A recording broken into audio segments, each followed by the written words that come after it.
Desde sua implementação há 2 semanas, as chamadas tarifas recíprocas do governo Trump já causaram a pior queda no mercado de ações globais desde a pandemia e fizeram o governo estadunidense recuar, primeiro com todos os países, menos a China, e logo com produtos eletrônicos. Apesar dos recuos, a maioria das tarifas impostas à China se mantém atualmente em 145%. A China, por sua vez, respondeu com tarifas de 125% a produtos dos Estados Unidos.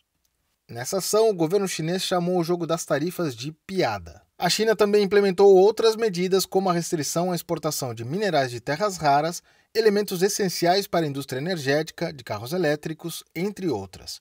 O país asiático é responsável por 70% da produção mundial desses minerais. A pesquisadora do Instituto Tricontinental Ting Chak fala sobre a ineficácia das medidas do governo Trump.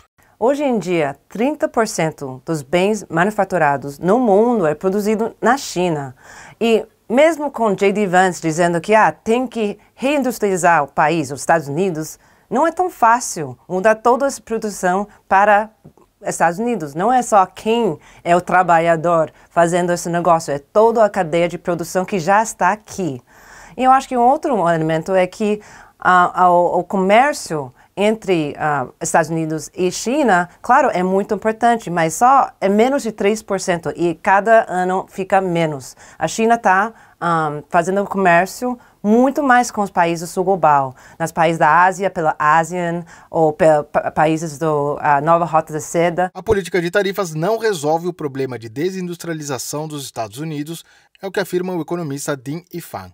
Os norte-americanos precisam reconstruir toda uma cadeia de abastecimento que, segundo o professor, poderia levar de 10 a 20 anos dependendo do setor. Não creio que os Estados Unidos possam reconstruir a sua cadeia de abastecimento ou o seu setor industrial apenas através do aumento das tarifas. Isso poderia fazer algum sentido no século XIX, porque ali a base comercial internacional era a troca de bens de consumo. Naquela época, você poderia parar de importar bens de consumo de mercados externos de países estrangeiros. Daí você construía sua indústria para substituir as importações, mas hoje em dia não é o caso. O economista Ding Yifan também avalia que as tarifas de Trump não terão um efeito considerável sobre as exportações chinesas, porque o mercado estadunidense tem uma demanda rígida em relação à China. Isso ocorre quando o volume de um bem ou serviço muda muito pouco em resposta às flutuações de preços. Se olharmos para a composição, a estrutura do comércio bilateral Estados Unidos-China, os bens de consumo final em todos esses comércios bilaterais é de apenas 20 a 30%. Assim, a grande maioria do nosso comércio bilateral baseia-se na cadeia de abastecimento global, baseia-se em bens intermediários e não em bens de consumo final. Querem sancionar a China aumentando as tarifas sobre as importações chinesas, mas na realidade estão sancionando empresas norte-americanas que são utilizadoras de bens intermediários chineses. É por isso que a China não está muito preocupada com essas tarifas.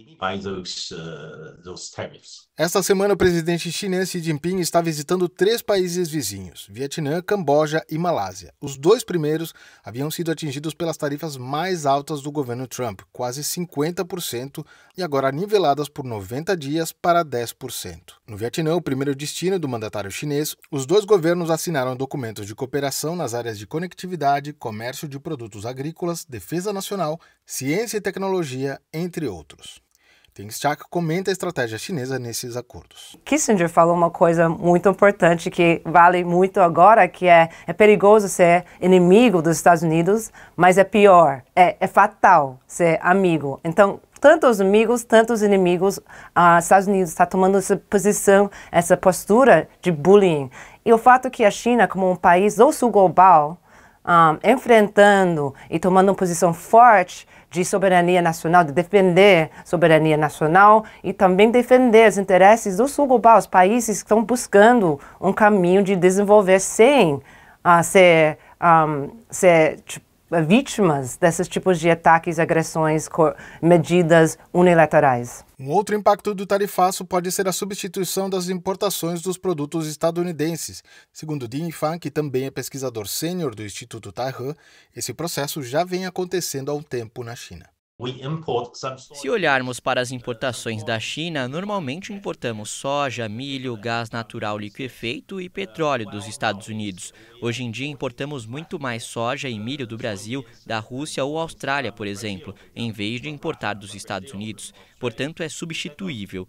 Isso porque, se quisermos comprar alguns produtos manufaturados de que a China precisa, os Estados Unidos não exportarão esses produtos para a China, porque isso faz parte do chamado bloqueio tecnológico.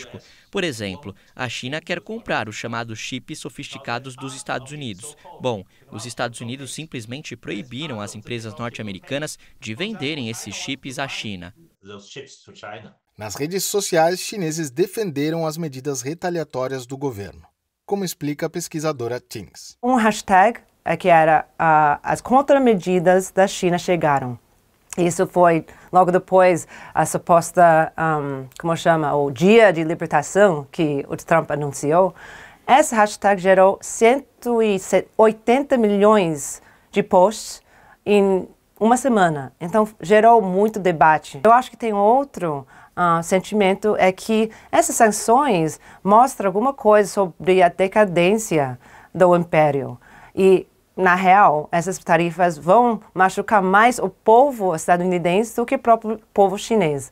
Então, isso também esclareceu para muita gente aqui que essas tarifas vão fortalecer a China, esse senso de patriotismo, mas também vai machucar, no fim das contas, o próprio povo dos Estados Unidos.